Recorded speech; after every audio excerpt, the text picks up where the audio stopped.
What's up, everyone? Chris Yandel here for Channelfireball.com, and welcome to another edition of Audio Articles, where we bring you articles written by the top Magic the Gathering pros in audio form, so you can listen on the go wherever and whenever you want for free, Monday through Friday. We've also got a lot of really great content on YouTube, so head on over to YouTube and search for Channel Fireball and ring the bell next to the subscribe button. And if you're trying to make it easier to listen to the podcast, ask Siri to play the most recent episode of Channel Fireball's podcast, and you're all set.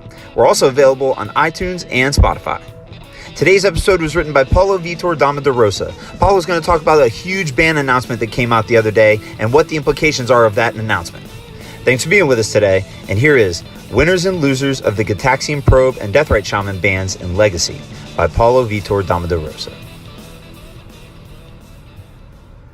Today, Ian Duke announced the Gitaxian Probe and Deathrite Shaman are now banned in Legacy. His reasoning for those changes seems pretty solid, so I'm not going to dwell on that. Instead, I'm going to focus on the consequences of those bans and what it'll mean for the format.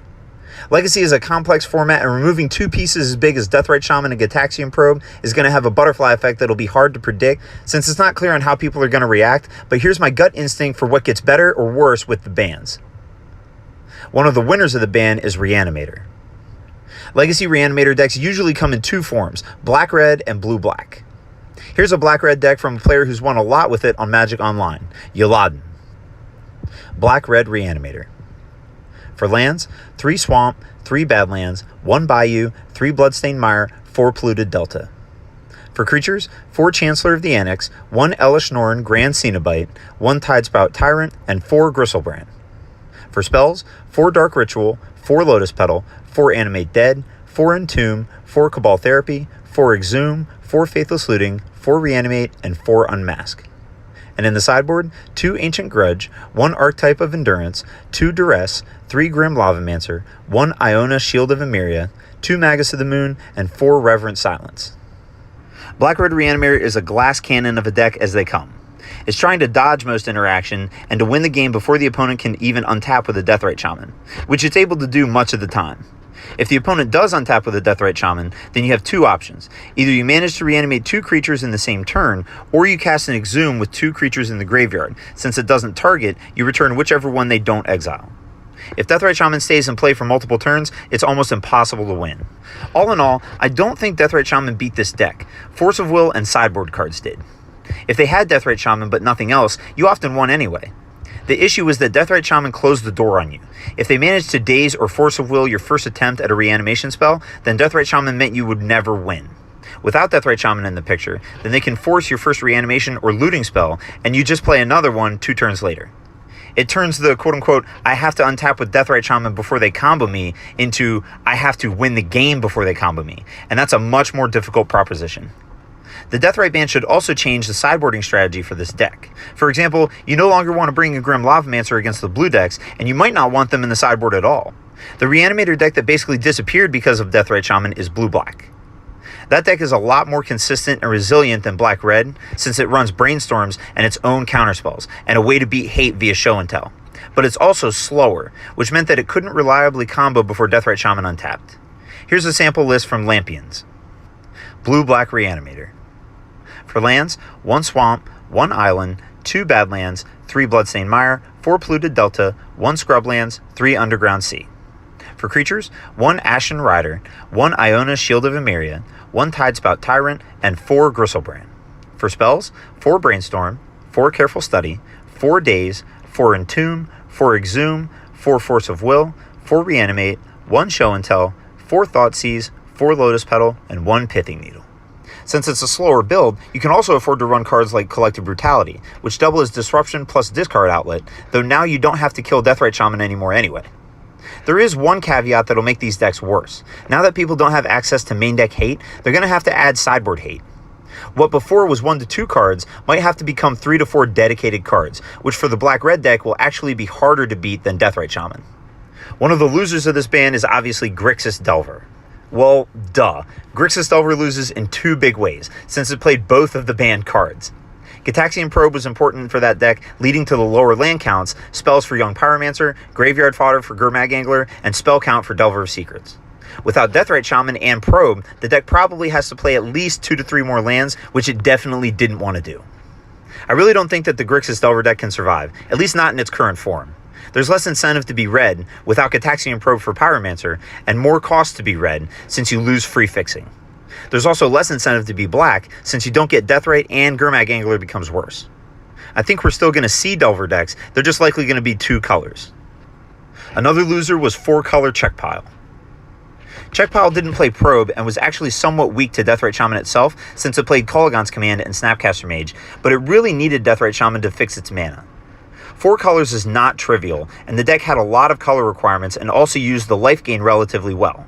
I don't think it's dead like Grixis Delver, but it might have to become 3 colors instead of 4, and it'll have to find another way to fix its mana. In all likelihood, those decks will now be Grixis, as without Deathrite Shaman there's even less incentive to be green. Some of the winners of the ban are Wasteland and Rashad and Port. Mana denial was often a futile endeavor when everyone had Birds of Paradise in their decks. Now they no longer do. Even if people play more lands anyway to make up for it, you still get the tempo aspect. Whenever someone went turn 1 Deathrite Shaman, you just couldn't Wasteland them because they'd be so far ahead of you. Without Deathrite Shaman, all those decks get better.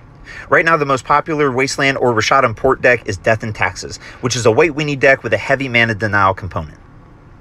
Here's a 5-0 deck list from Moto.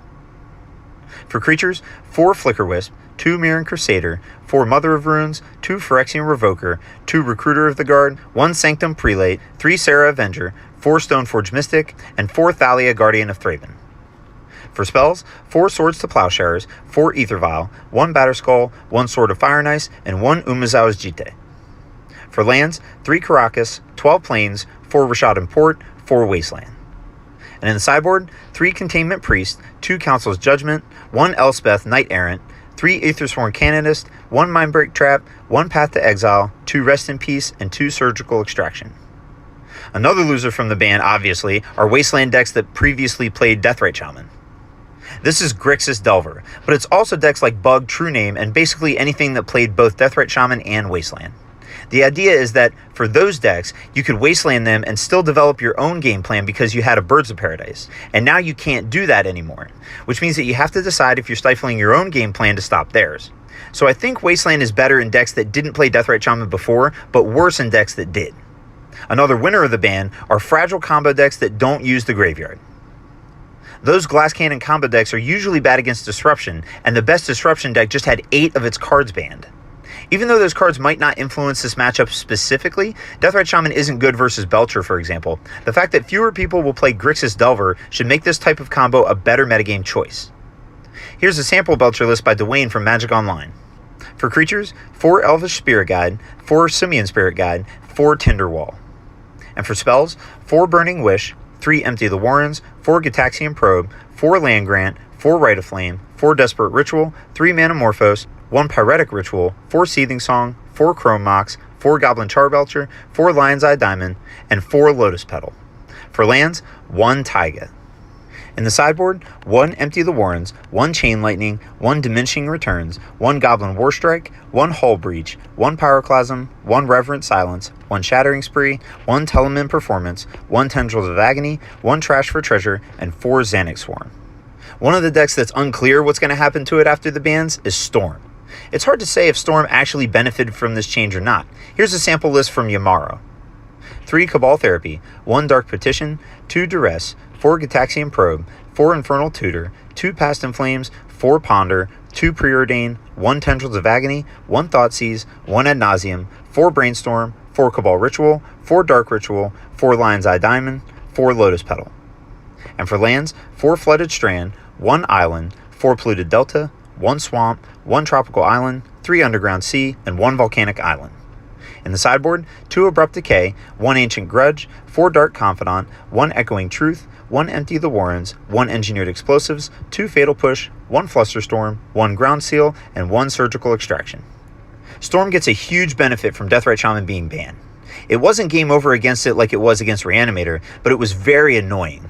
It was good against Past in Flames, Cabal Ritual, and sometimes Rite of Flames depending on which version you played. It also let the opponent develop their own game plan while also keeping mana up for disruption. For example, if someone went turn 1 Deathrite Shaman, they could play a turn 2 Young Pyromancer and still keep Flusterstorm or Spell Pierce up. And now they have to choose one or the other, which likely means that their Young Pyromancer, or whatever 2-drop they play, isn't getting into play until turn 3. At the same time, all Storm decks play Gitaxian Probe. It's excellent with Cabal Therapy, it digs you a little bit deeper, it works when you need to draw multiple Ponder cards in a turn, and it's a free spell for Storm that works with Past in Flames. Without Gitaxian Probe, it becomes harder to naturally 20 them with Tendrils if you aren't doing Past in Flames shenanigans, for example. I think that overall, things are still better for you against Deathrite Shaman decks, but worse against anyone who didn't have that card to begin with, which probably makes it even.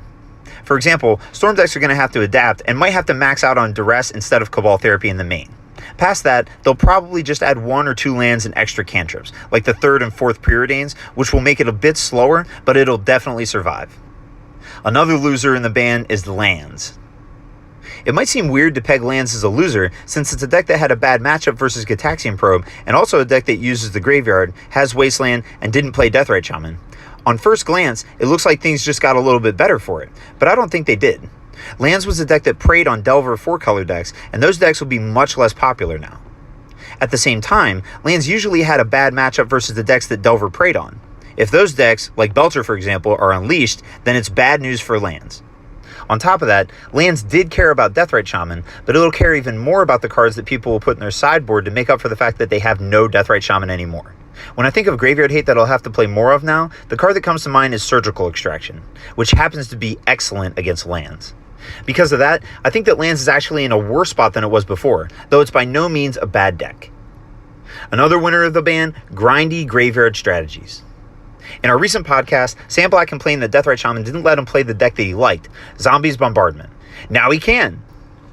Decks like this relied on the graveyard to consistently present threats, and really weren't good when everyone could shut it down on turn 1 for free. Here's a sample Zombies Bombardment list from Renner Randrup. For lands, 3 Badlands, 2 Bayou, 3 Bloodstained Mire, 2 Marsh Flats, 2 Phyrexian Tower, 3 Polluted Delta, 3 Swamp, 1 Undiscovered Paradise. For creatures, 4 Bloodghast, 4 Carrion Feeder, 4 Dark Confidant, 4 Deathrite Shaman, 4 Gravecrawler. And for spells, 4 Cabal Therapy, 1 Collective Brutality, 4 Entomb, 3 Faithless Looting, 3 Gitaxian Probe, 1 Lightning Bolt, 2 Bridge from Below, and 3 Goblin Bombardment. In the sideboard, 1 Abrupt Decay, 1 Ancient Grudge, 1 Chains of Mephistopheles, 1 Choke, 1 Call-Guns Command, 2 Magus of the Moon, 1 Null Rod, 1 Pithing Needle, 1 Pyroblast, 1 Pyroclasm, 2 Surgical Extraction, 2 Urborg Justice. It's worth noting that this deck was playing Deathrite Shaman as well, but it'll gladly trade its own Deathrites for everyone else's. They should be easy to replace here, and a world without them would be good news for decks like this. So overall, we should expect the format to shake up a fair bit. Delver decks are hit the most, so every deck that was bad versus Delver is a winner, unless it relied on Deathrite Shaman itself, which few did. Players will need to play more lands to adapt to the ban, and they'll also need to play more graveyard hate cards than they did before. I expect a high number of Surgical Extraction, Leyline of the Void, Containment Priest, and so on in the future. Games should become a lot easier in Game 1s for graveyard decks, but could potentially get harder post-board depending on how people react. That does it for this episode of Audio Articles. Make sure to head over to channelfireball.com and leave Paulo a comment about what you thought about today's article, or you can hit him up on Twitter at PVDDR. Also, make sure to check out CFBEvents.com. You'll find all the information about the upcoming GPs there. Follow us on Instagram and Twitter, and make sure to subscribe to the YouTube channel. Thanks for being with us today, and I hope to see you soon. And until then, peace.